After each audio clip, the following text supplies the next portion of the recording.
ನಮಸ್ಕಾರ ವೀಕ್ಷಕರೇ, ಇಂದಿನ ಸಂಚಿಕೆಯನ್ನು ಪ್ರಾರ್ಥನೆಯೊಂದಿಗೆ ಪ್ರಾರಂಭಿಸ್ತಾ ಇದ್ದೀನಿ.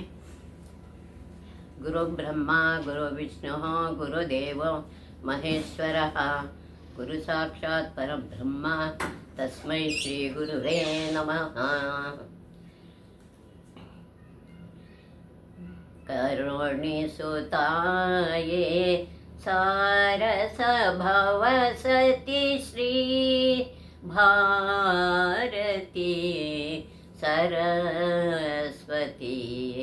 ಕರುಣಿಸು ತಾಯೇ ನಿರುತ ನಿನ್ನ ಪದ ಸರಸಿಜಯುಗಕ್ಕೆ ಹರುಷದಿನ ಶಿರವನು ಬಾಗಿ ಬೇಡುವೆ. ಕರುಣಿಸುತ್ತಾಯೇ.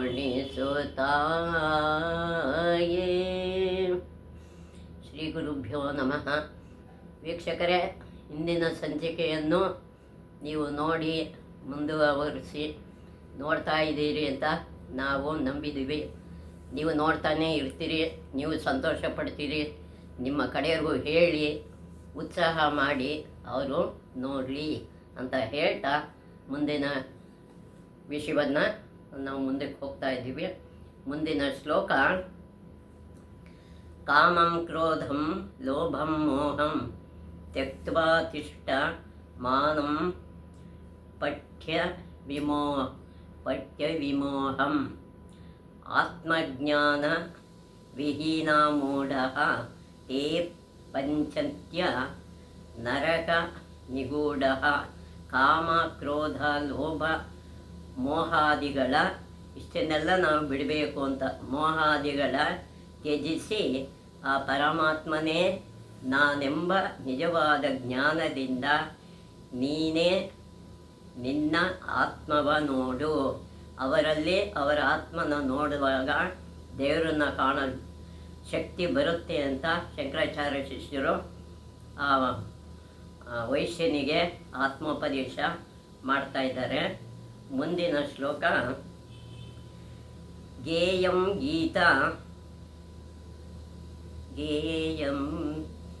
ಗೀತಾ ನಾಮ ಸಹಸ್ರಂ ಧ್ಯೇಯಂ ಶ್ರೀಪತಿ ರೂಪಮಜಸ್ರಂ ನೇಯಂ ಸಜ್ಜನ ಮಂಗೆ ಚಿತ್ತಂ ಧ್ಯೇಯಂ ದೀನಜಯಾಚ ವಿತ್ತಂ. ಅಂದರೆ ಭಗವದ್ಗೀತೆಯಲ್ಲಿ ಒಂದು ಶ್ಲೋಕ ಇದೆ, ಹಾಡು ಪರಮಾತ್ಮನ ಸಹಸ್ರನಾಮವ ಪಾರಾಯಣ ಮಾಡು. ಸಹಸ್ರನಾಮ ಇದೆ, ಅದನ್ನು ಪಾರಾಯಣ ಮಾಡು. ಯಾರಿಗೆ ಹೇಳಿದ್ದು? ಆ ವೈಶ್ಯನಿಗೆ ಹೇಳ್ತಾ ಇದ್ದಾರೆ. ಭಗವದ್ಗೀತೆಯಲ್ಲಿ ಇರ್ತಕ್ಕಂಥ ಒಂದು ಸಹಸ್ರನಾಮ ಇದೆ, ಅದನ್ನು ಪಾರಾಯಣ ಮಾಡು. ಮತ್ತು ಸದಾ ಆ ಮಹಾವಿಷ್ಣುವಿನ ರೂಪವ ಧ್ಯಾನ ಮಾಡು. ಅವನ ರೂಪನ ಮನಸ್ಸಲ್ಲಿ ಧ್ಯಾನ ಮಾಡ್ತಾ ಇರು. ಯಾವಾಗಲೂ ಸತ್ಪುರುಷರ ಸಹವಾಸದಲ್ಲಿರು. ಒಳ್ಳೆಯ ಸಹವಾಸದಿಂದ ಇದ್ದರೆ ಒಳ್ಳೆಯ ಬುದ್ಧಿ ಬರುತ್ತೆ, ಒಳ್ಳೆಯ ಉಪದೇಶ ಅವರಿಂದ ನಮಗೆ ಸಿಗುತ್ತೆ. ದೀನರಿಗೆ ಸಹಾಯವ ಮಾಡು. ಕೈಲಿ ಏನು ಇಲ್ಲದೇ ಇದ್ದವರಿಗೆ ಸಹಾಯವನ್ನು ಮಾಡು ಅಂತ ಉಪದೇಶ ಮಾಡಿದ್ದಾರೆ. ಅದರಂತೆ ನಾವು ನಡೆದು ಇನ್ನೊಬ್ಬರಿಗೂ ನಾವು ಮಾದರಿಯಾಗಿರೋಣ ಅಂತ ಹೇಳ್ತಾ ಈ ಶ್ಲೋಕವನ್ನು ಇಲ್ಲಿಗೆ ಮುಕ್ತಾಯ ಮಾಡ್ತಾ ಇದ್ದೀನಿ. ಅದೇ ರೀತಿ ಎಲ್ಲರೂ ತಿಳ್ಕೊಂಡು ಮಾಡಿದರೆ ದೇವರು ಎಲ್ಲರಿಗೂ ಒಳ್ಳೆಯದನ್ನು ಮಾಡ್ತಾನೆ, ಜ್ಞಾನವನ್ನು ಕೊಡ್ತಾನೆ. ಮುಂದಿನ ಸೂತ್ರಕ್ಕೆ ಹೋಗ್ತಾ ಇದ್ದೀನಿ. ಉಳಿದಿದೆ, ಅದು ಇರೋದನ್ನು ಮುಂದುವರಿಸ್ತಾ ಇದ್ದೀನಿ.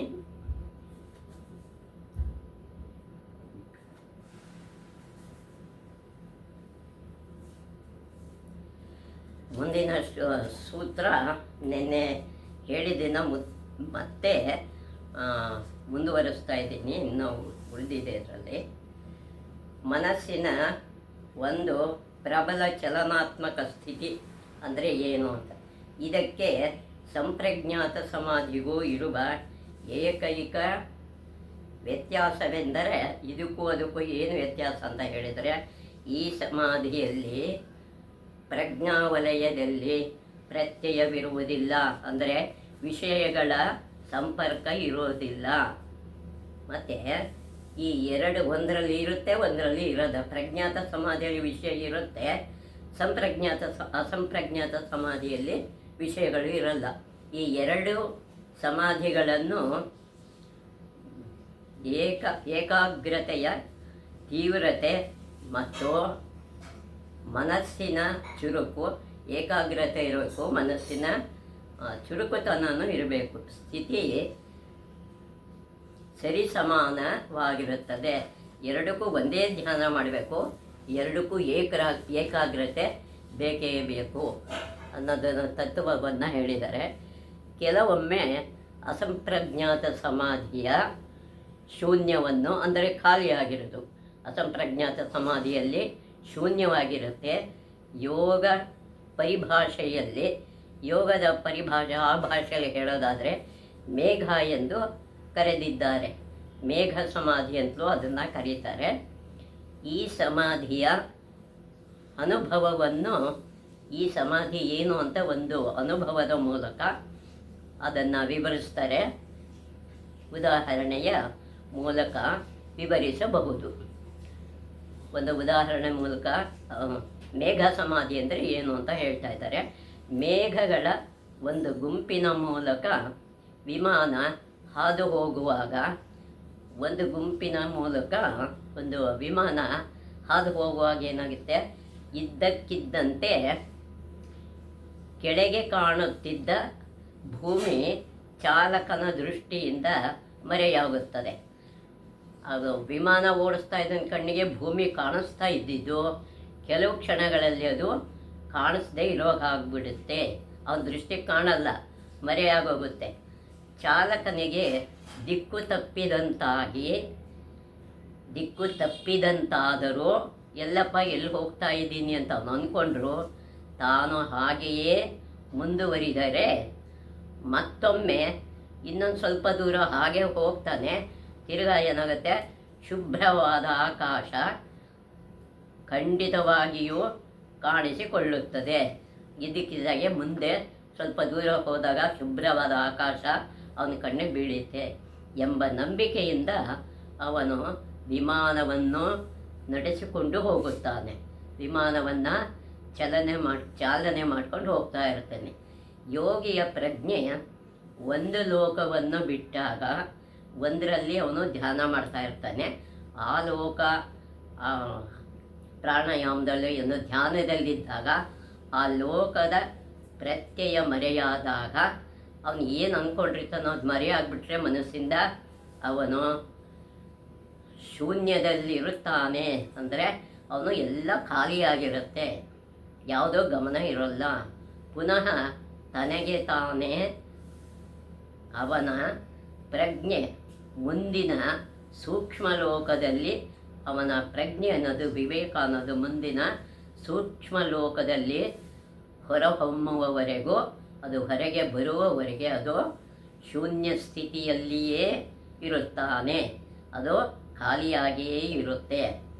ಅಲ್ಲಿಯವರೆಗೂ ತನ್ನ ಮನಸ್ಸನ್ನು ಏಕಾಗ್ರವಾಗಿ, ಒಂದೇ ಸಮವಾಗಿ, ಯಾವ ಕಡೆಗೂ ಗಮನ ಇಲ್ಲದೇ ಇದ್ದದ್ದನ್ನು ಏಕಾಗ್ರವಾಗಿ, ಏನು ಬಂದರೂ ಗಮನಿಸಬಾರ್ದು. ನಾವು ಏನನ್ನು ಅಂದ್ಕೊಂಡಿರ್ತೀವೋ ಅದರ ಕಡೆಗೆ ಮಾತ್ರ ಗಮನ ಇರಬೇಕು. ಮತ್ತು ಚುರುಕಾಗಿ ಇಟ್ಟುಕೊಂಡು ಅವನು ಸಹನೆಯಿಂದ ಕಾಯಬೇಕು. ನಾವು ಯಾವ ವಿಷಯನ ಧ್ಯಾನ ಮಾಡ್ತೀವೋ ಅದನ್ನು ಅವನು ಕಾಯ್ತಾ ಇರಬೇಕು. ಪ್ರಜ್ಞೆ ಮುಂದಿನ ಲೋಕದಲ್ಲಿ ಹೊರಹೊಮ್ಮಿದಾಗ, ಪ್ರಜ್ಞೆ ಅಂದರೆ ಅಲ್ಲಿ ವಿವೇಕ ಪುರುಷ ಅಂತ ಏನು ಬೇಕಾಗುತ್ತೆ, ಹೊಮ್ಮಿದಾಗ ಕತ್ತಲೆ ಹರಿಯುತ್ತದೆ. ಅಲ್ಲಿ ಕತ್ತಲೆ ಹರಿಯುತ್ತೆ, ಬೆಳಕು. ಮತ್ತು ಹೊಸ ಲೋಕದ ಬೆಳಕು, ಹೊಸದಾಗಿ ನಾವೇನು ಕಾಣಬೇಕೋ ಆ ಬೆಳಕು ಅವನ ಚಿತ್ತದಲ್ಲಿ ಉದಯಿಸುತ್ತದೆ. ಅದು ಉದ್ಭವ ಆಗುತ್ತೆ, ಕಾಣಿಸ್ಕೊಳ್ಳುತ್ತೆ, ಮೂಡುತ್ತೆ ಅನ್ನೋ ಅರ್ಥ ಉದಯಿಸುತ್ತದೆ. ಯೋಗ ಮಾರ್ಗದಲ್ಲಿ ಮುಂದುವರಿದಿರುವ ಯೋಗ ಮಾರ್ಗದಲ್ಲೇ ಹೊರತಿರ್ತಕ್ಕಂಥ ಯೋಗಿ ಈ ರೀತಿಯಲ್ಲಿ ರೂಪ ಲೋಕದಿಂದ, ಅಂದರೆ ರೂಪ ಅಂತ ಒಂದು ಲೋಕ ಇರುತ್ತದೆ. ನಮ್ಮನ್ನು ರೂಪ ಅಂದರೆ ಮೇಲ್ ಕಾಣುವಂಥದ್ದು. ರೂಪಲೋಕದಿಂದ ಅರೂಪ ಲೋಕಕ್ಕೆ, ಅಂದರೆ ಕಾಣದೇ ಇರುವಂಥದ್ದು ಅರೂಪ, ಅದಕ್ಕೆ ರೂಪ ಇರಲ್ಲ. ಅರೂಪ ಲೋಕದಿಂದ ಬುದ್ಧಿ ಲೋಕಕ್ಕೆ, ಆ ಲೋಕದಿಂದ ಬುದ್ಧಿ ಲೋಕಕ್ಕೆ ಹೋಗ್ತಾರೆ. ಮತ್ತು ಬುದ್ಧಿ ಲೋಕದಿಂದ ಆತ್ಮಲೋಕಕ್ಕೂ ತನ್ನ ಪ್ರಜ್ಞೆಯನ್ನು ಕ್ರಮಕ್ರಮವಾಗಿ ಏರಿಸುತ್ತಾನೆ, ಕ್ರಮಕ್ರಮವಾಗಿ ಏರಿಸ್ತಾ ಇರ್ತಾನೆ. ಎಂದರೆ ರೂಪಲೋಕದಲ್ಲಿ ಸಂಪ್ರಜ್ಞಾತ ಸಮಾಧಿಯನ್ನು, ಕಾಣುವಂಥ ಲೋಕದಲ್ಲಿ ಸಂಪ್ರಜ್ಞಾತ ಸಮಾಧಿ, ಪ್ರತ್ಯಯ ಇಲ್ಲದೆ ಇರುವಂಥದ್ದು ಸಮಾಧಿಯನ್ನು ಪ್ರವೇಶಿಸಿ ಆ ಸಮಾಧಿಗೆ ಪ್ರವೇಶ ಮಾಡ್ತಾನೆ. ಅನಂತರ ಅಸಂಪ್ರಜ್ಞಾತ ಸಮಾಧಿ ಸ್ಥಿತಿಯನ್ನು ಅದರ ಮೂಲಕ ಹಾದು ಅರೂಪ ಲೋಕಕ್ಕೆ ಪ್ರಜ್ಞೆಯನ್ನು, ಶೂನ್ಯ ಅಂದರೆ ಕಾಣಿಸ್ತಾ ಇರುವಂಥದ್ದು ಲೋಕ ಇದೆ, ಅವ್ರಿಗೆ ಮಾತ್ರ ಕಾಣಬೇಕು ಯೋಗಿಗಳಿಗೆ, ಅದು ಅರೂಪ ಲೋಕ, ಏರಿಸುತ್ತಾನೆ. ಅರೂಪ ಲೋಕದ ಸಂಪ್ರಜ್ಞಾತ ಸಮಾಧಿ, ಆ ಲೋಕದ ಸಂಪ್ರಜ್ಞಾತ ಸಮಾಧಿ ಸ್ಥಿತಿಯಲ್ಲಿರುತ್ತಾನೆ. ಅಲ್ಲಿ ಸಂಪ್ರಜ್ಞಾತ ಸ್ಥಿತಿಯಲ್ಲಿ ಅಲ್ಲಿರ್ತಾನೆ. ಅಲ್ಲಿಂದ ಪುನಃ ಮುಂದಿನ ಘಟ್ಟವಾದಂಥ ಅಸಂಪ್ರಜ್ಞಾತ ಸಮಾಧಿಯ ಮೂಲಕ, ಅಂದರೆ ವಿಷಯ ಇಲ್ಲದೆ ಇರತಕ್ಕಂಥ ಸಮಾಧಿಗೆ ಹಾದು ಬುದ್ಧಿಲೋಕಕ್ಕೆ ಪ್ರಜ್ಞೆಯನ್ನು ಏರಿಸಿ, ಬುದ್ಧಿಲೋಕಕ್ಕೆ ಪ್ರಜ್ಞೆಯನ್ನು ಏರಿಸ್ತಾನೆ. ಅಲ್ಲಿಯ ಸಂಪ್ರಜ್ಞಾತ ಸಮಾಧಿ ಸ್ಥಿತಿಯಲ್ಲಿ ವಿಷಯ ಇರ್ತಕ್ಕಂಥ ಸಮಾಧಿಯಲ್ಲಿ ಇರುತ್ತಾನೆ. ಪುನಃ ಅಸಂಪ್ರಜ್ಞಾತ ಸಮಾಧಿಯ ಮೂಲಕ ಹಾದು ಅತ್ಯಂತ ಸೂಕ್ಷ್ಮವಾದ ಆತ್ಮಲೋಕಕ್ಕೆ ಪ್ರಜ್ಞೆಯನ್ನು ಏರಿಸುತ್ತಾನೆ. ಸೂಕ್ಷ್ಮವಾಗಿರುತ್ತೆ ಆತ್ಮಲೋಕ ಅನ್ನೋದು, ಅಲ್ಲಿಗೆ ಇದನ್ನು ಏರಿಸ್ತಾನೆ ಪ್ರಜ್ಞೆಯನ್ನು. ಇಲ್ಲಿಂದ ಅವನು ಪುರುಷನ ಪ್ರಜ್ಞೆಯೊಳಗೆ, ಅಂದರೆ ನಮ್ಮಲ್ಲಿ ಇರ್ತಕ್ಕಂಥ ಆತ್ಮನ ಲೋಕಕ್ಕೆ ಧುಮುಕಬೇಕು, ಅಲ್ಲಿಂದ ಅಲ್ಲಿಗೆ ಇಳಿಬೇಕು. ಇದೇ ಕೊನೆಯ ಘಟ್ಟ. ಇದೇ ಸತ್ಯವಾದ ನಿವಾಸ. ಇಲ್ಲೇ ಸತ್ಯವಾದ ನಿವಾಸ, ಇಲ್ಲೇ ಇರೋದು. ಹೀಗೆ ಆತ್ಮಲೋಕದ ಪುರುಷನ ಪ್ರಜ್ಞೆಯೊಳಗೆ, ನಮ್ಮ ಆತ್ಮದಲ್ಲೇ ಇರ್ತಕ್ಕಂಥ ಪುರುಷನ ಪ್ರಜ್ಞೆಯೊಳಗೆ ಪ್ರವೇಶಿಸುವುದಕ್ಕಿಂತ, ಅದಕ್ಕೆ ಹೋಗೋಕ್ಕಿಂತ ಮುಂಚೆ ಅವನು ಹಾದು ಹೋಗಬೇಕಾದ ಮೇಘವನ್ನು ಧರ್ಮಮೇಘವೆಂದು ಕರೆಯಲು ಕಾರಣವನ್ನು 4ನೇ ಪಾದದ 29ನೇ ಸೂತ್ರದಲ್ಲಿ ಕೊಟ್ಟಿದ್ದಾರೆ. ಅದನ್ನು ಪೂರ್ತಿ ಅಲ್ಲಿನ ಹಾದು ಹೋಗಬೇಕಾದ್ರೆ ಮೇಘ ಅಂದರೆ ಏನೋ, ಧರ್ಮ ಮೇಘ ಅಂದರೆ ಏನೋ, ಅದನ್ನು ಕಾರಣ ಹೇಳೋದು 4ನೇ ಪಾದದ 29ನೇ ಸೂತ್ರದಲ್ಲಿ ದೀರ್ಘವಾಗಿ ಕೊಟ್ಟಿದ್ದಾರೆ. ಈ ಪವಿತ್ರವಾದ ಮೇಘದ ಮೂಲಕ ಹಾದು ಹೊರಬರುವಾಗ ಅವನು ಪ್ರಕೃತಿಯ ವಲಯದಿಂದ, ಅಂದರೆ ಮಾಯದಿಂದ, ಪ್ರಕೃತಿ ಅಂದರೆ ಅಲ್ಲಿ ಮಾಯ ವಲಯದಿಂದ, ಅದರಿಂದ ಹೊರಬಂದು ತನ್ನ ಸ್ವಸ್ವರೂಪದಲ್ಲಿ ಇರುತ್ತಾನೆ. ತಾನು ಯಾರು ಅನ್ನೋದನ್ನು ತನ್ನ ಆತ್ಮದಲ್ಲಿ ಕಂಡುಕೊಂಡು ಸ್ವಸ್ವರೂಪದಲ್ಲಿ ಇರುತ್ತಾನೆ. ಹೀಗೆ ಯೋಗಿಯು ಕೊನೆಯ ಅಡ್ಡಿಯನ್ನು ದಾಟಿ, ಕೊನೆಯ ಅಡ್ಡಿದು ಅಸಂಪ್ರಜ್ಞಾತ ಸಮಾಧಿ ದಾಟಿ ತನ್ನ ಸ್ವಸ್ವರೂಪದಲ್ಲಿ ಪ್ರತಿಷ್ಠನಾಗುತ್ತಾನೆ. ಅದರಲ್ಲಿ ಅವನು ಸ್ವಸ್ವರೂಪದಲ್ಲಿ ಪ್ರತಿಷ್ಠನಾಗ್ತಾನೆ. ಅವನ ಪ್ರಜ್ಞೆ ಪುರುಷನ ಪ್ರಜ್ಞೆಯೊಡನೆ, ಅಂದರೆ ಪರಮಾತ್ಮನ ಪ್ರಜ್ಞೆಯೊಡನೆ ಏಕೀಕರಿಸುತ್ತಾನೆ. ಏಕತೆ, ಅದರಲ್ಲೇ ಒಂದುಗೂಡುತ್ತಾನೆ. ಪ್ರಜ್ಞೆ ತನ್ನ ಕೇಂದ್ರದ ಕಡೆಗೆ, ತನ್ನ ಇರುವಿಕೆಯ ಕಡೆಗೆ ಈ ರೀತಿ ಹಿಮ್ಮೆಟ್ಟುವಾಗ ಅದು ಒಂದೇ ಸಮನೆ, ಅದು ಒಂದೇ ರೀತಿಯಲ್ಲಿ ಆಳಕ್ಕೆ ಇಳಿಯುತ್ತಾ ಹೋಗುವುದಿಲ್ಲ. ಆಳಕ್ಕೆ ಯಾವಾಗಲೂ ಇಳಿತಾ ಇರಲ್ಲ. ಎರಡು ಲೋಕಗಳ ಮಧ್ಯೆ, ಎರಡು ಲೋಕಗಳ ಮಧ್ಯೆ ಇರುವ ತಡೆಯನ್ನು ಹಾದು ಹೋಗುವಾಗ ಆ ಅಡ್ಡಿಗಳನ್ನು ಅದು ಹಾದು ಹೋಗಬೇಕಾದ್ರೆ ಪ್ರಜ್ಞೆ ಪರ್ಯಾಯವಾಗಿ ಅದು ತಪ್ಪಾಗಿ ಹಿಮ್ಮುಖ ಅಂದರೆ ಹಿಂದಕ್ಕೆ ಹೋಗ್ತಾ ಇರುತ್ತೆ. ಬಹಿರ್ಮುಖ ಮತ್ತು ಅಂತರ್ಮುಖವಾಗಿ ಒಳಗೆ ನಮ್ಮನ್ನು ಕಾಣ್ಕೊಳ್ಳೋದು ಜನಿಸುತ್ತದೆ. ತನ್ನ ಆತ್ಮದಲ್ಲೇ ಅದು ಉದಯ ಆಗ್ತಾ ಇರುತ್ತೆ. ಬೇರೆ ಬೇರೆ ಲೋಕಗಳ ಮೂಲಕ ಮತ್ತು ಮಧ್ಯದಲ್ಲಿ ಬರುವ ಶೂನ್ಯಗಳ ಮೂಲಕ ಹಾದು ಹೋಗುವ ಎಷ್ಟೋ ಕಾಲ ಬೇಕು ಎಂಬ ಅಂಶವು ಯೋಗಿಯ ಬೆಳವಣಿಗೆಯನ್ನು ಅವಲಂಬಿಸಿದೆ. ಅವನು ಎಷ್ಟು ದಿವಸ ಧ್ಯಾನ, ಈ ಪ್ರಜ್ಞಾತ ಸಮಾಧಿ, ಅಸಂಪ್ರಜ್ಞಾತ ಸಮಾಧಿಗಳನ್ನು ಹೇಗೆ ಅವನು ಅಳವಡಿಸ್ಕೊತಾನೆ ಅನ್ನೋದು ಅವನಿಗೆ, ಯೋಗಿಗೆ ಬಿಟ್ಟಿದ್ದು ಅವಲಂಬನೆ ಆಗಿರ್ತಾನೆ. ಆರಂಭಿಗನು ಕೆಳಗಿನ ಲೋಕಗಳಲ್ಲಿಯೇ ಬಹುಕಾಲ, ಅಂದರೆ ಮೊದಲು ಯೋಗನ ಕಲಿತಕ್ಕಂಥವನು ಆರಂಭದಲ್ಲಿ ಎಷ್ಟೋ ಕಾಲ, ಕೆಲವು ವರ್ಷಗಳ ಕಾಲವೇ, ತುಂಬ ವರ್ಷಗಳ ಕಾಲನೇ ಸಿಕ್ಕಿ ಹಾಕಿಕೊಂಡು ಅದರಲ್ಲಿ ಒದ್ದಾಡಿ ನಿಂತಿರಬಹುದು. ಮುಂದಕ್ಕೆ ಹೋಗೋದೇ ಇಲ್ಲ. ಸಾಧನೆಯಲ್ಲಿ ಮುಂದುವರಿದಿರುವ ಯೋಗಿಯ ಮಿಂಚಿನ ವೇಗದಲ್ಲಿ ಅವನು ತುಂಬ ಅಭ್ಯಾಸ ಮಾಡಿರ್ತಾನೆ. ಅದರಿಂದ ಅವನು ಮಿಂಚಿನ ವೇಗದಲ್ಲಿ ತನ್ನ ಪ್ರಜ್ಞೆಯನ್ನು ಒಂದು ಲೋಕದಿಂದ ಮತ್ತೊಂದು ಲೋಕಕ್ಕೆ ಏರಿಸಬಲ್ಲನು. ಹೇಗೆ ತನ್ನ ಪ್ರಜ್ಞೆಯನ್ನು ಏರಿಸ್ತಾ ಇರ್ತಾನೆ ಅಂದರೆ ಅವನಿಗೆ ಚೆನ್ನಾಗಿ ಗೊತ್ತಿರುತ್ತೆ ಯಾವ್ಯಾವ ಸಂದರ್ಭದಲ್ಲಿ ಏನು ಮಾಡಬೇಕು ಅಂತ. ಕೈವಲ್ಯ ಪ್ರಾಪ್ತಿಯಾಗಿರುವ ಜೀವನ್ಮುಕ್ತನ ವಿಷಯದಲ್ಲಿ, ಅಂದರೆ ಇನ್ನೆಲ್ಲೂ ವಾಪಸ್ ಬರದೇ ಇರೋದು ಜೀವನ್ಮುಕ್ತಿ. ಅದು ಚೆನ್ನಾಗಿ ಅರ್ಥ ಮಾಡಿಕೊಡ್ತಿದ್ದು ದೇವರೇನು, ಸತ್ಯ ಅಂದರೆ ಏನು ಅಂತ. ಎಲ್ಲ ಲೋಕಗಳು ಒಂದಾಗಿ ಬೆರೆತು ಹೋಗುತ್ತವೆ. ಎಲ್ಲ ಲೋಕಗಳು ಅವನಲ್ಲಿ ಬೆರೆತು ಹೋಗುತ್ತೆ.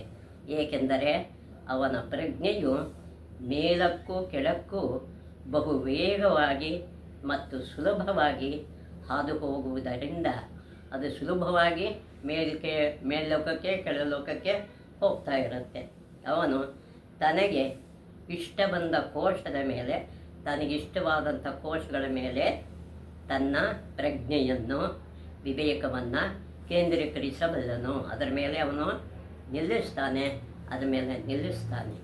ಯೋಗಿಯು ಸಮಾಧಿಯ ತಂತ್ರವನ್ನು ಕಲಿಯುತ್ತಿರುವಾಗ, ಅದನ್ನು ಕಲಿತಾ ಇರಬೇಕಾದ್ರೆ ಅಥವಾ ಅಭ್ಯಾಸ ಮಾಡುವಾಗ ಸಾಧಾರಣವಾಗಿ ಒಂದೊಂದು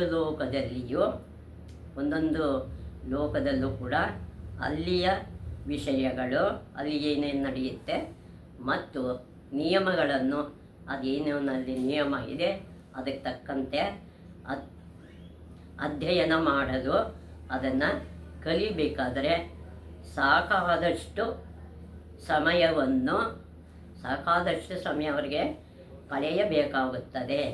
ಅನಂತರ ಮಾತ್ರವೇ ಅವನು ಮುಂದಿನ ಲೋಕಕ್ಕೆ ಪ್ರಜ್ಞೆಯನ್ನು ಏರಿಸಲು, ಮುಂದಿನ ಲೋಕಕ್ಕೆ ತನ್ನ ಪ್ರಜ್ಞೆಯನ್ನು ಏರಿಸಬೇಕಾದ್ರೆ ಪ್ರಯತ್ನಿಸುತ್ತಾನೆ. ಅವನ ಪ್ರಗತಿಯು ಅವನ ಪ್ರಸ್ತುತ ಪ್ರಯತ್ನದ ಮೇಲೆ, ಅವನು ಯಾವ ರೀತಿ ಪ್ರಯತ್ನ ಮಾಡ್ತಾರೆ ಅದರ ಮೇಲೆ ಅವಲಂಬಿತವಾಗಿರುವುದಲ್ಲದೆ, ಅದರ ಮೇಲೆ ಅವಲಂಬಿತ ಆಗಿರುತ್ತಲ್ಲದೆ ಹಿಂದೆ ಮಾಡಿರ್ತಕ್ಕಂಥ ಪ್ರಯತ್ನ ಮತ್ತು ಹಿಂದಿನ ಜನ್ಮಗಳ ಸಂಸ್ಕಾರಗಳ ಮೂಲಕ, ಹಿಂದೆ ನಾವೇನು ಜನ್ಮದಲ್ಲಿ ಏನೇನು ಮಾಡ್ತೀವಿ ಆ ಸಂಸ್ಕಾರ ಕೂಡ ಇಲ್ಲಿ ಮೇಲೆ ಅವಲಂಬಿತವಾಗಿದೆ. ಅವರ ಸಂಸ್ಕಾರ ಏನಿರುತ್ತೆ ಅದೇನೇ ಇಲ್ಲಿ ಬರುತ್ತೆ. ಯೋಗ ವಿಜ್ಞಾನವನ್ನು ಒಂದು ಜೀವನ ಕಾಲದಲ್ಲಿ ಪೂರ್ತಿಯಾಗಿ ಅಧೀನ ಮಾಡಿಕೊಳ್ಳಲು ಸಾಧ್ಯವಿಲ್ಲ. ಒಂದು ಜನ್ಮದಲ್ಲಿ ಏನೇನು ಮಾಡಿರ್ತೀವೋ ಅದೆಲ್ಲ ಈಗ ಅಧೀನ ಮಾಡ್ಕೊಳ್ಳೋಕ್ಕೆ ಸಾಧ್ಯ ಇಲ್ಲ. ಯೋಗ ಸಾಧನೆಗಾಗಿಯೇ, ಅದಕ್ಕಾಗಿಯೇ ಮನುಷ್ಯ ಯೋಗ ಸಾಧನೆಗಾಗಿಯೇ ಹಲವು ಜನ್ಮಗಳ ಕಾಲ ಬಹಳ ಕಷ್ಟಪಟ್ಟು, ತುಂಬ ಕಷ್ಟಪಟ್ಟು ಯೋಗ ಸಾಧನೆಯನ್ನು ಮಾಡೋರು ಇದ್ದಾರೆ. ಶ್ರಮಿಸಬೇಕಾಗುತ್ತದೆ. ಯಾರಿಗೆ ಅಷ್ಟು ಸಹನೆ ಇಲ್ಲವೋ, ಯಾರಿಗಷ್ಟು ತಾಳ್ಮೆ ಇಲ್ಲವೋ, ಮತ್ತು ಯಾರು ಇಂತಹ ದೀರ್ಘಕಾಲದ ಪ್ರಯತ್ನಕ್ಕೆ, ಈ ಪ್ರಯತ್ನಕ್ಕೆ ಅವರು ಸಿದ್ಧರಾಗಿಲ್ವೋ ಅಂತಹವರು ಯೋಗ ಪಥವನ್ನು ಪ್ರವೇಶಿಸಲು, ಯೋಗ ಪಥವನ್ನು, ದಾರಿಯನ್ನು ಪ್ರವೇಶ ಮಾಡೋದಕ್ಕೆ ಮತ್ತು ತಮ್ಮ ಗುರಿಯ ಕಡೆಗೆ ಒಂದೇ ಸಮನೆ ಮುಂದುವರಿಯೋದಕ್ಕೆ ಇನ್ನೂ ಅವರು ಯೋಗ್ಯತೆ ಪಡೆದಿರಲ್ಲ, ಅರ್ಹರಲ್ಲ. ಸಂಪ್ರಜ್ಞಾತ ಸಮಾಧಿಯ 4 ಘಟ್ಟಗಳಲ್ಲಿ, ಈಗಾಗಲೇ 4 ಘಟ್ಟಗಳಿಗೆ ಹೇಳಿದ್ದೀವಿ. ಪ್ರಜ್ಞೆಯು ವಿಕಾಸವಾಗುವಾಗ ನಮ್ಮ ಜ್ಞಾನ ವಿಕಾಸವಾಗುವಾಗ ಅಂದರೆ ಅದು ತಿಳಿಯುವಾಗ ಅದರ ಲಕ್ಷಣಗಳನ್ನು ಪತಂಜಲಿಯವರು 17ನೇ ಸೂತ್ರದಲ್ಲಿ, ಈಗ ತಾನೇ ಹೇಳಿದ್ವಲ್ಲ, ವಿತರ್ಕ ವಿಚಾರಾನಂದ ಸ್ಮಿತ ಗಮಾತ್ ಸಂಪ್ರಜ್ಞಾತ ಸಮಾಧಿ ಅಂತ ಇದು ಲಕ್ಷಣ ಸೂಚಿಸಿದ್ದಾರೆ. ಈ ಲಕ್ಷಣಗಳು ಮುಂದಿನ 2ನೇ ಪಾದದ 19ನೇ ಸೂತ್ರದಲ್ಲಿ ಬರುವ ಗುಣಗಳ 4 ಘಟ್ಟಗಳಿಗೆ ಹೊಂದುತ್ತವೆ. ಅದಕ್ಕೆ ಇದು ಅದು ಹೋಲಿಸ್ತಾರೆ, ಅದ್ಯಾವುದು ಇದ್ಯಾವುದು ಅಂತ. ಆವಾಗ ಅದು ಮಾತಾಡೋಣ. ಈಗ ಹೇಳಿದ್ರೆ ಅದು ಅರ್ಥವಾಗ ಸಾಧ್ಯ. ಎಂದರೆ ಸಂಪ್ರಜ್ಞಾತ ಸಮಾಧಿಯ 4 ಘಟ್ಟಗಳ ಲಕ್ಷಣಗಳಾದ, ಅದೇ ಈಗ ತಾನೇ ಹೇಳಿದ್ರೆ ಅದು 4 ಲಕ್ಷಣ ಯಾವುದ್ಯಾವುದು ಅಂತ, ವಿತರ್ಕ, ವಿಚಾರ, ಆನಂದ ಮತ್ತು ಅಸ್ಮಿತ ಎಂಬುವ ಗುಣಗಳ 4 ಘಟ್ಟಗಳಾದ ವಿಶೇಷ, ಅವಿಶೇಷ, ಲಿಂಗ ಮತ್ತು ಅಲಿಂಗಗಳಿಗೆ ಹೊಂದುತ್ತವೆ. ಈಗ ವಿತರ್ಕ ವಿಚಾರಾನಂದ ಅಂತ ಹೇಳಿದ್ನಲ್ಲ, ಮುಂದಿನ 19ನೇ ಸೂತ್ರದಲ್ಲಿ ವಿಶೇಷ, ಅವಿಶೇಷ, ಲಿಂಗ ಮತ್ತು ಅಲಿಂಗಗಳಿಗೆ ಹೊಂದುತ್ತೆ. ಅದನ್ನು ಹೇಳ್ತಾರೆ. ವಿತರ್ಕ, ವಿಚಾರ, ಆನಂದ ಮತ್ತು ಅಸ್ಮಿತ ಈ 4 ವಿಷಯಗಳು ಎಂಬುವು ಚಿತ್ತದ ಚಟುವಟಿಕೆಗಳು. ಈ ಚಿತ್ತದಲ್ಲಿ ಏನೇನು ನಡೆಯುತ್ತೆ ಆ ಚಟುವಟಿಕೆಗಳನ್ನು ಅಥವಾ ಸ್ಥಿತಿಗಳು, ಅದು ಯಾವ ಸ್ಥಿತಿಯಲ್ಲಿದೆ. ಪ್ರಜ್ಞೆಯು ರೂಪಲೋಕದಿಂದ ನಮ್ಮ ಜ್ಞಾನ ಅಥವಾ ಪ್ರಜ್ಞೆ ಅಥವಾ ವಿವೇಕ ಲೋಕದಿಂದ ಆತ್ಮಲೋಕಕ್ಕೆ ಏರುವಾಗ, ರೂಪಲೋಕದಿಂದ ಆತ್ಮಲೋಕಕ್ಕೆ ಏರುವಾಗ ಬೇರೆ ಬೇರೆ ಲೋಕಗಳಿಗೆ ಸಂಬಂಧಿಸಿದಂತೆ, ಅದಕ್ಕೆ ಸಂಬಂಧಪಟ್ಟಂತೆ ಈ ಚಿತ್ತ ಸ್ಥಿತಿಗಳು ಕಾಣಿಸಿಕೊಳ್ಳುತ್ತವೆ. ಯಾವ್ಯಾವ ರೀತಿ ಕಾಣಿಸ್ಕೊಳ್ಳುತ್ತೆ ಅನ್ನೋದನ್ನು ಈ 4 ಲಕ್ಷಣದಲ್ಲಿ ಹೇಳಿದ್ದಾರೆ. ಚಿತ್ರದಲ್ಲಿ ಸಂಪ್ರಜ್ಞಾತ ಮತ್ತು ಅಸಂಪ್ರಜ್ಞಾತ ಸಮಾಧಿಯ ವಿವಿಧ ಘಟ್ಟಗಳು ಮತ್ತು ಅವುಗಳಿಗೆ ಸಂಬಂಧಿಸಿದ ವಿವಿಧ ಕೋಶಗಳ ಹೆಸರುಗಳನ್ನು ಕೊಟ್ಟಿದೆ. ಯಾವ್ಯಾವ ಕೋಶಕ್ಕೆ ಇದು ಹೋಗುತ್ತೆ, ಆ ಸಮಾಧಿ ಯಾವ ವಿವಿಧ ಘಟ್ಟಗಳನ್ನು ಮತ್ತು ಅವುಗಳಿಗೆ ಸಂಬಂಧಪಟ್ಟವನ್ನು ಆ ಕೋಶಗಳ ಮೂಲಕ ಹೆಸರುಗಳನ್ನು ಕೊಟ್ಟಿದೆ. ಸಾಧಕನು ಅದು ಯಾವ್ದ್ಯಾವುದು ಅಂದರೆ ಧಾರಣ ಮತ್ತು ಧ್ಯಾನದ ಘಟ್ಟಗಳ ಮೂಲಕ,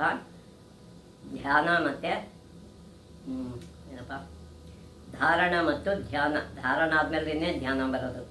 ಆಮೇಲೆ ಘಟ್ಟಗಳ ಮೂಲಕ ಹಾದು ಹೋದ ಮೇಲೆ, ಅದು ಮುಂದೆ ಹೋದ ಮೇಲೆ ಅವನ ಪ್ರಜ್ಞೆಯು ಬಾಹ್ಯ ಪ್ರಪಂಚದೊಡನೆ ಅಂದರೆ ಹೊರಗಿನ ಪ್ರಪಂಚದೊಡನೆ ತನ್ನ ಸಂಪರ್ಕವನ್ನು ತಾನು ಅದಕ್ಕೆ ಸೇರಿಕೊಂಡಿರೋ ಹಾಗೆ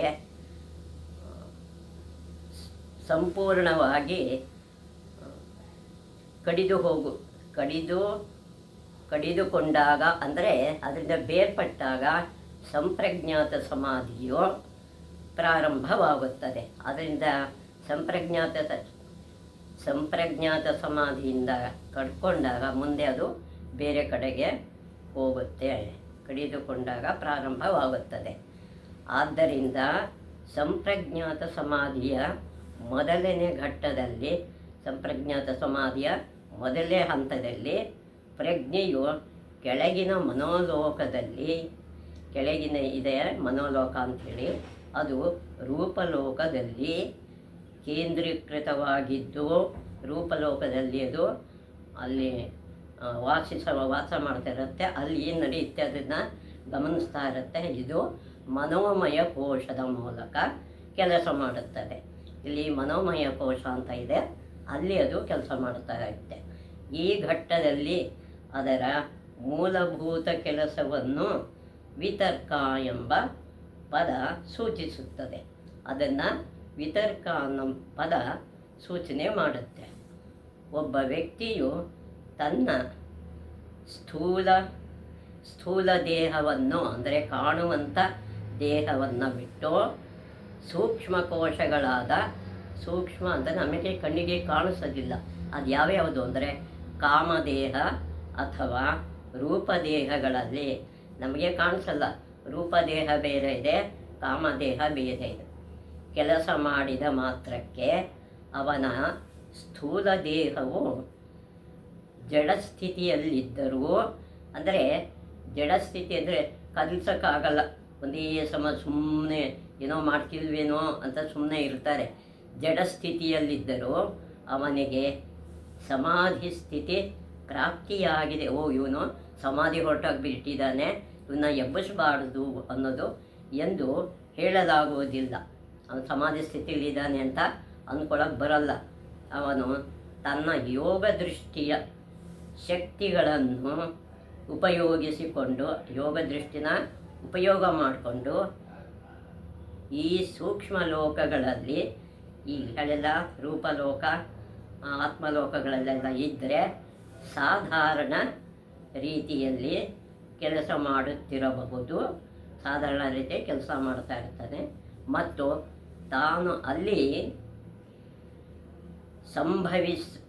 ಅಲ್ಲಿ ತಿಳುವಳಿಕೆಯನ್ನು ಸ್ಥೂಲ ದೇಹಕ್ಕೆ ಅಲ್ಲಿ ಏನು ನಡೆಯುತ್ತೆ ಅನ್ನೋದನ್ನು ಈ ದೇಹಕ್ಕೆ ಹಿಂದಿರುಗಿದ ಮೇಲೆ, ತನ್ನ ದೇಹಕ್ಕೆ ವಾಪಸ್ ಬಂದ ಮೇಲೆ, ಹಿಂದಿರುಗಿದ ಮೇಲೆ ತನ್ನ ಸ್ಥೂಲ ದೇಹ ಮೆದುಳಿಗೆ ತಂದುಕೊಂಡಿರಬಹುದು. ಆಗದು ತನ್ನ ಮೆದುಳಿಗೆ ತಗೊಂಡು ಬರುತ್ತೆ ಏನೇನಾಯಿತು ಅನ್ನೋದು ಜ್ಞಾನ. ಯೋಗ ದೃಷ್ಟಿಯನ್ನು ಪ್ರಯೋಗಿಸುವ, ಯೋಗ ದೃಷ್ಟಿಯಲ್ಲಿ ನಾವು ಪ್ರಯೋಗ ಮಾಡ್ತಕ್ಕಂಥ ಈ ಸ್ಥಿತಿಗೆ, ಸಮಾಧಿ ಸ್ಥಿತಿಗೂ ವ್ಯತ್ಯಾಸವಿದೆ. ಈ ಸ್ಥಿತಿಗೂ ಸಮಾಧಿ ಸ್ಥಿತಿಗೂ ವ್ಯತ್ಯಾಸ ಇದೆ. ಯೋಗ ದೃಷ್ಟಿಯ ಸ್ಥಿತಿಯಲ್ಲಿ ಏನಿದೆ, 2ನೇ ಪಾದ 1ನೇ ಸೂತ್ರ 3ನೇ ಸೂತ್ರದಲ್ಲಿ ಹೇಳಿದೆ, ಸೂಚಿಸಿರುವ ಚಿತ್ತದ ಒಂದು ವಿಶಿಷ್ಟ ಲಕ್ಷಣವಿರುವುದಿಲ್ಲ. ಅಲ್ಲಿ ಚಿತ್ತದಲ್ಲಿ ಒಂದು ವಿಶಿಷ್ಟವಾದ ಲಕ್ಷಣ ಇರೋದಿಲ್ಲ. ಆ ಸೂತ್ರದ ಪ್ರಕಾರ ಸಮಾಧಿ ಸ್ಥಿತಿಯಲ್ಲಿ ಚಿತ್ತಕ್ಕೆ ವಸ್ತುವಿನ ಧ್ಯಾನ ಅನ್ನೋದು ಇರುತ್ತೆ. ಆ ವಸ್ತುವಿನ ಇರುವಿಕೆಯ ಅರಿವು ಮಾತ್ರ ಧ್ಯಾನದಲ್ಲಿ, ಆ ಧ್ಯಾನಗೋಸ್ಕರ ಅರಿವು ಮಾತ್ರ ಅದಕ್ಕೆ ಇರುತ್ತದೆ ಎಂದು, ಅದು ತನ್ನನ್ನು ತಾನು ಮರೆತು ಬಿಟ್ಟು, ತಾನು ಯಾರು ಅನ್ನೋದನ್ನು ಮರೆತು ಆ ಧ್ಯಾನದಲ್ಲಿ ಮಗ್ನನಾಗಿರುತ್ತೆ. ಧ್ಯಾನ ವಸ್ತುವಿನಲ್ಲಿ ಲೀನವಾಗಿರುತ್ತದೆ. ಧ್ಯಾನದಲ್ಲಿ ಅದು ಲೀನ ಆಗಿಬಿಟ್ಟಿರುತ್ತೆ. ಆಗ ಅದು ನಾವು ಧ್ಯಾನ ಮಾಡ್ತಾ ಇದ್ದಾನೆ ಅಂತ ಅಂದ್ಕೋಬೇಕು. ಅದುವರೆಗೂ ಸಮಾಧಿಲಿದ್ದಾನೆ ಏನಿದೆ ಅಂತ ಅವನಿಗೆ ಏನು ಮಾಡ್ತಾನೆ ಅಂತ ಅವನಿಗೆ ಗೊತ್ತಾಗುತ್ತೆ. ಮುಂದಿನ ವಿಷಯಕ್ಕೆ ಮುಂದಿನ ಸಂಚಿಕೆಯಲ್ಲಿ ನೋಡೋಣ ವೀಕ್ಷಕರೇ. ಇದನ್ನೆಲ್ಲ ನೀವು ಗಮನ ಇಟ್ಟು ಕೇಳಿ ವಿಷಯನ ತಿಳ್ಕೊಳ್ಳಿ, ಅಥವಾ ನಮಗೆ ತಿಳಿಸಿ, ನಾವು ಅದನ್ನು ಹೇಳೋದಕ್ಕೆ ಪ್ರಯತ್ನ ಮಾಡ್ತೀವಿ. ಇಲ್ಲೇ ಸಬ್ಸ್ಕ್ರೈಬ್ ಆಗಿ ಅಂತ ಪದೇ ಹೇಳ್ತಿದ್ದೀನಿ. ನೀವು ಕೇಳಿಸ್ಕೊಂಡು ಅದನ್ನು ಮುಂದೆ ತರ್ತೀರಿ ಅಂತ ಭಾವನೆ ಮಾಡ್ತಾ ಇಂದಿನ ಸಂಚಿಕೆಯನ್ನು ಇಲ್ಲಿಗೆ ಮುಗಿಸ್ತಿದ್ದೀನಿ.